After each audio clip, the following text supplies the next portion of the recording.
आज model town में जो घटना घटित हुई है वो दहशत फैलाने के लिए थी या पुरानी कोई रंजिश थी, अभी तक इस बात का खुलासा नहीं हो पाया है।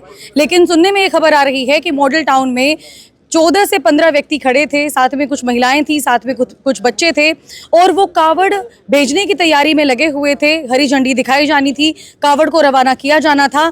इसी बीच बाइक पर 2 से 3 व्यक्ति आते हैं और आने के बाद ताबड़तोड़ गोलियां चलाना शुरू कर देते हैं। और जानकारी ये आ रही है कि एक महिला जिसकी बाजू के आर पार निकल चुकी है, जो लड़का था उसकी बैक पर लगी है और एक 13 साल की बच्ची जिसके छर्रा पूरे उसकी छाती में लगा है। लेकिन सिचुएशन जो है फिलहाल क्रिटिकल बताई जा रही है। लेकिन अभी सिचुएशन उन लोगों की क्या है, किस वजह से पूरा का पूरा मामला हुआ, इसकी पूरी जानकारी देने के लिए फिलहाल महिला के जो भाई हैं वो मेरे साथ मौजूद हैं। हाँ जी, क्या कुछ हुआ था उस टाइम? आप मौके पर मौजूद थे? नहीं, मौके पे नहीं था जी। तो पूरी बात बताइए जो सुनने में अभी तक आपके आई है। मेरे छोटे भाई की वाइफ है, उसको यहाँ है ना गोली इधर आर पार हो रही है, सीधे हाथ में आर पार हो रही है जी। और मेरी बिटिया है बड़ी, मेरे 3 गुड़िया हैं, बड़ी बिटिया के यहाँ लग रही है और मेरा आपकी बिटिया को छर्रा लगा है? हाँ जी, हाँ जी, ठीक है, छर रहा है गोली, अभी डॉक्टर बताएंगे, ठीक है, मेरे को नहीं पता। ठीक है और मेरे भाई को इधर कमर में लगी है जी। जिन लोगों ने गोली चलाई है क्या उन लोगों को जानते हैं? नहीं आप जानते। या आपका परिवार कोई नहीं जानता है? कोई नहीं जानता। तो कोई रिसेंटली टाइम में कोई लड़ाई, कोई झगड़ा, कुछ ऐसा हुआ? नहीं नहीं नहीं, अपना परिवार ही नहीं है जी ऐसा। हाँ। बहुत सभ्य परिवार है जी और बहुत ठंडा परिवार है जी। घटना हुई क्या थी, शुरुआत से एक बार बता सकते हैं जैसे आपने सुनी उस हिसाब से? दयानंद कॉलोनी शिव मंदिर के आगे जी। 4-5 कावड़ की गाड़ियां थी, ठीक है, 4-5 कावड़ की गाड़ियां, उनमें कम से कम हर गाड़ी में लगभग 20 आदमी होंगे कावड़ ले लाने वाले। उस मंदिर से कावड़ जाती हैं आए साल। जी। तो अपने 2-3 भांजे, उनकी भी गाड़ी एक मंडली थी, उनकी गाड़ी में भी 15 से 20 आदमी आए साल कावड़ लेने जाते हैं। मेरा परिवार उनको हर साल विदा करने जाता है, ठीक है, भांजे और को, ठीक है, ठीक है। वहाँ विदा करने गए थे, वहाँ भीड़ थी, पता नहीं किसकी क्या रंजिश थी।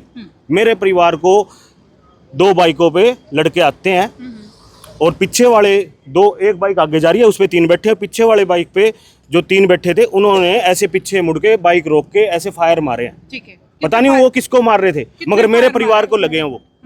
मेरे को नहीं पता किसको मार रहे थे वो, किसके लिए आए थे वो। मेरे परिवार को लगी जी वो गोलियां जी। जी।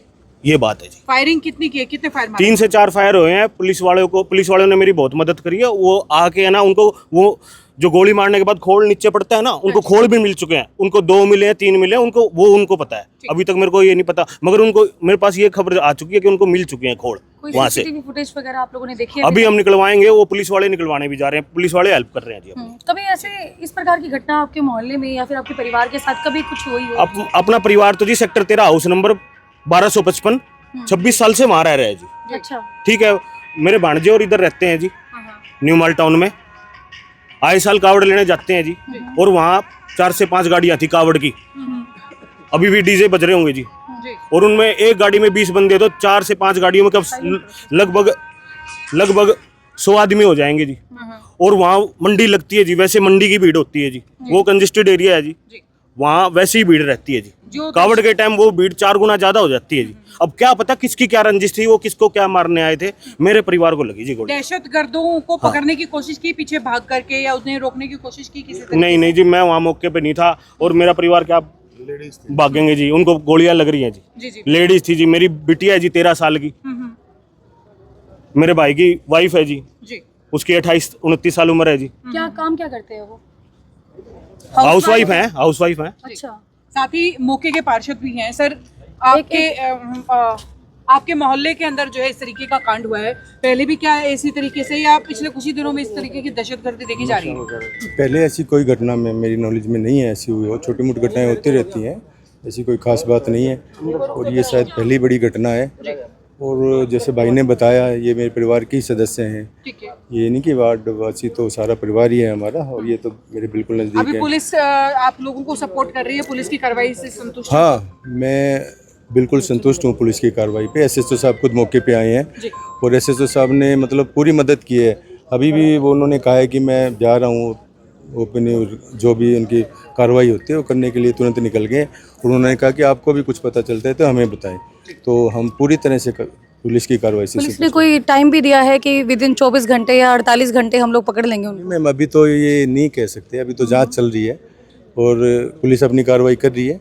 मैंने अपने ललित शर्मा जी को भी फ़ोन किया, तो उन्होंने यहाँ हॉस्पिटल में फ़ोन किया तो तुरंत मेडिकल सहायता भी मिल गई। तो उम्मीद है कि ठीक हो जाएंगे। कोई ऐसा व्यक्ति भी सामने आया है जिसने शक जताया हो, शंका जताई हो? नहीं, अभी ऐसा कोई व्यक्ति मेरे भाई, मेरे 3 गुड़ियाँ हैं जी। मेरे भाई के 2 लड़के हैं, एक है 5 साल का और ये है 4 महीने का। और जिसके हाथ में वो गोली आर पार हो रही है ना, उस टाइम उसकी गोदी में था ये लड़का, गोद में था।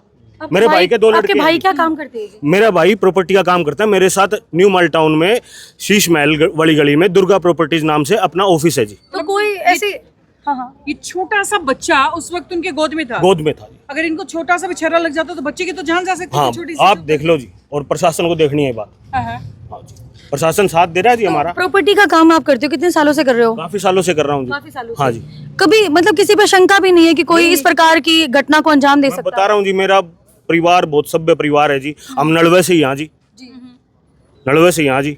मेरे फादर साहब जिंदल में ही हैं जी। मेरे फादर साहब इस टाइम खड़गपुर ड्यूटी पे हैं जी, जिंदल के प्लांट में कलकत्ता। हम, मेरे दादाजी और जिंदल जी के गनमैन थे, श्री सुल्तान सिंह जी, श्री हरद्वारी सिंह जी। हम तो यहाँ जी कम से कम हमारा परिवार जी 60-70 सालों से रह रहा है जी। तो भी जिस समय घटना हुई है, गोली चली है, उसके कितनी देर बाद पुलिस मौके पर पहुंची है? जी मैं इधर हॉस्पिटल में बच्चों को लेके आ गया था। प्रशासन आ गया जी, पुलिस वाले आ गए। वो उधर है ना, उनको पकड़ने में लगे, उनको वहाँ खोल भी पाए हैं जी। ठीक है। जो गोली के फायर होने के बाद खोल नीचे पड़ता है, उसको वहाँ से उठा भी लाए जी। वो उनको 2 मिले हैं, 4 मिले हैं, उनको पता है जी। 3 से 4 फायर हुआ जी। पूरा विश्वास है कि जल्द से विश्वास है जी, विश्वास है जी। मगर एसपी साहब से, एमएलए साहब से, मेयर साहब से, सीएम साहब से सबसे गुजारिश ये है जी कि है ना, मेरे बच्चों को और हमको इंसाफ मिले और उनके ऊपर जल्द से जल्द कार्रवाई होगी जी। अगर बात करें एसपी, हाँ जी बात हो गई। ठीक है, हमारे सेक्टर 13 के सुमन यादव जी हैं भी, और इनसे पूछ लो जी हमारा कितना जो परिवार है, कितना सभ्य परिवार है जी। आप तसल्ली कर सकते हो जी।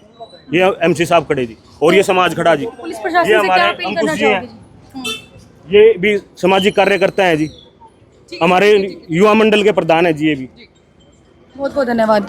एक तरफ तो अगर हम लोग हिसार के एसपी की बात करें तो वो हर बार यही कहते हुए नजर आते हैं कि जगह जगह पर नाकाबंदी कर दी गई है। जो भी व्यक्ति हिसार में आता है तो उसकी पूरी तरीके से जांच की जाती है रात के समय पर, और नो डाउट पुलिस चालान काटने में सबसे आगे रहती है।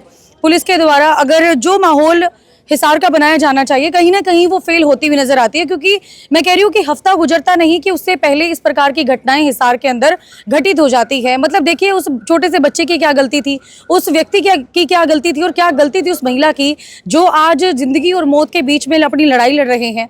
और एक छोटी सी बच्ची बता रहे उनके हाथ में थी, 4 महीने पहले जो हुई थी, और वो भी गिर जाती है। वो तो गनीमत ये रही कि उस छोटी सी बच्ची को गोली टच भी नहीं करके गई, अदरवाइज तो कुछ भी मिस हैपनिंग हो सकती थी। बाकी हमारी यही अपील है पुलिस प्रशासन से कि इस मामले की निष्पक्ष तौर पर जांच करें, और जो भी दोषी है, जो भी आरोपी हैं, उनको जल्द से जल्द गिरफ्तार करने का काम करें, और ऐसी कड़ी से कड़ी सजा दें ताकि हिसार में कोई इस प्रकार की घटना को अंजाम देने से पहले 100 बार सोचे। बाकी पूरी घटना सुनने के बाद आप लोगों का क्या मानना है, ये आप जरूर बताइएगा। बने रहे हरियाणा लेटेस्ट अपडेट के साथ। मैं सौम्या माथुर आप सभी दर्शकों से लेती हूँ इजाजत। नमस्कार।